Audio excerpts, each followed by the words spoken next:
नमस्कार दोस्तों, कैसे हैं आप सब। मैं अच्छी हूँ और उम्मीद करती हूँ कि आप सब भी खूब अच्छे से होंगे। नवरात्र में माता की आराधना कर रहे होंगे। सरस निःशुल्क भोजन में आपका स्वागत है। आज एक पारिवारिक कहानी सुनते हैं दादाजी की। एक दादाजी थे। दादाजी क्या, बुजुर्ग व्यक्ति थे। उनके 4 बेटे थे। वो चारों ही बेटे बहू कोई नौकरी की वजह से और कोई उनके पास ना रहना चाहने की वजह से दूर ही रहते थे। एक सेवक उनके साथ रहता था। कुछ दिनों से दादाजी बीमार चल रहे थे। तब उन्हें ऐसा महसूस हुआ कि अब मुझे अपने बेटों को बुलाकर सबकी संपत्ति सब में बांट देना चाहिए। और ऐसा विचार करके उन्होंने सबको खबर की और कुछ दिनों के बाद चारों बच्चे बहुए आ गए। अब दादाजी उनको अपने पास बुलाए, लेकिन दुर्भाग्य ही था कि उस दिन दादाजी की तबीयत ज़्यादा ख़राब हो गई। तो उन्होंने इशारा किया कि मुझे कुछ दो। अब बेटे बहू पास में रहते नहीं थे तो वो समझ नहीं पाए, पर एक सेवक था जो उनके साथ शुरू से रहता था, बचपन से ही वहाँ पला बड़ा था, वो समझ गया और एक पेन और पेपर लाकर उनको दिया।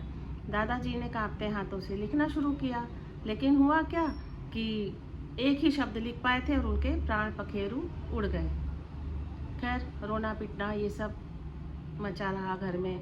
अब कोई भी परिवार का चला जाए तकलीफ तो होती ही है। दिन बीतते गए और 13 का दिन आ गया। अब जो शब्द था दादाजी ने लिखा था, बच्चों ने उसे पढ़ा, उसमें लिखा था आम।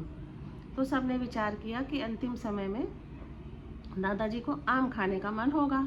कई कुंटल आम मंगाए गए और खूब फल बांटा गया। आम खाए सारे लोग, तृप्त हुए। ब्राह्मणों को हर एक को खूब दान दक्षिणा की और बच्चों ने सारा काम निपटाने के बाद विचार किया कि हम सब दूर रहते हैं तो ये पुश्तैनी जायदाद दो है, इसे बेच देना चाहिए। कौन आएगा, कौन देखभाल करेगा।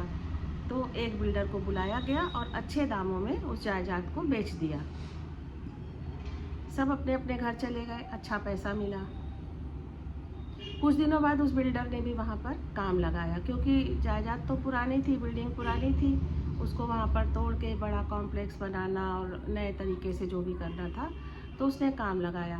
अब पुरानी बिल्डिंग गिराए जाने लगी। वहाँ पर कई पेड़ पौधे भी थे, एक आम का पुराना पेड़ भी था, उसको भी काटा गया।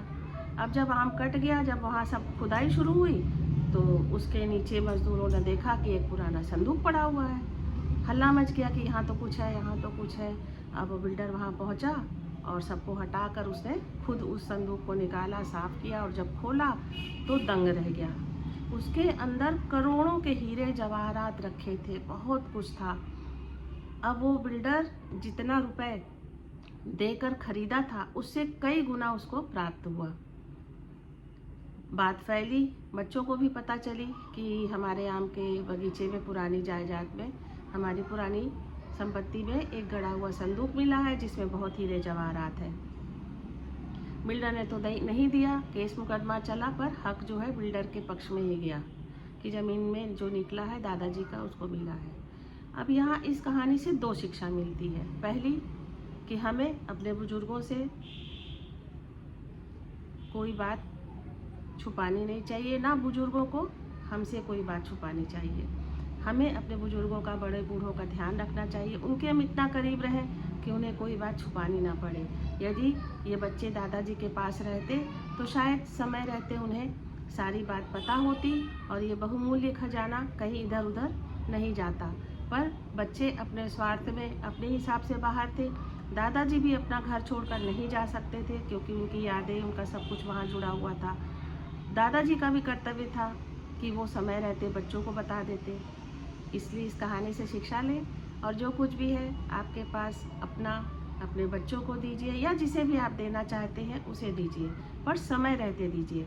समय के बाद किसी अनजान व्यक्ति के हाथ में चला जाएगा, शायद उसे आप ना देना चाहते हो, आप अपने सेवक को देना चाहते हो, आप अपने बच्चों को देना चाहते हो, बेटा को दें, बहू को दें, पर समय रहते दे दें। और बच्चों से अपील है कि वो अपने बुजुर्गों का ध्यान रखें, उनके साथ रहें, उन्हें अपने साथ रखें, उन्हें ऐसा महसूस ना होने दें कि उन्हें कोई दिक्कत है। बाय बाय, नमस्कार।